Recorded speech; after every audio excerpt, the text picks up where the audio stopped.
And of course, Hamilton County and Cincinnati officials are keeping a very close eye on the weather this weekend. That they are. The Emergency Management Agency will begin to notify local fire agencies when river levels start to rise. 9 News reporter Jay Warren spoke to EMA Operations Manager and is live now for us. Jay? Well, Clyde, keeping a close eye on his computer screens, Barry Lusby isn't spending much time outside of his radar room as he too waits to see how much rain we're going to get. Driving along Columbia Parkway this afternoon was a breeze under partly cloudy skies. But this scar in the hill reveals one of the many dangers when it comes to heavy rain, mudslides.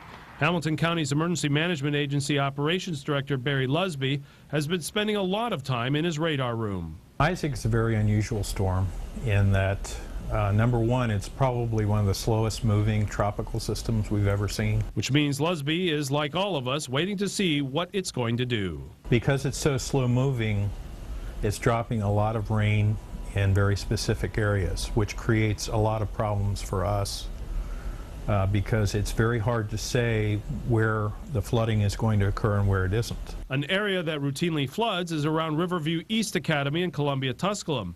But flooding from the Ohio River, if it comes, will come several days after the heavy rain. A spokesman for Cincinnati Public Schools tells 9 News they too are watching the weather closely. But Lusby says we don't have all of the information yet.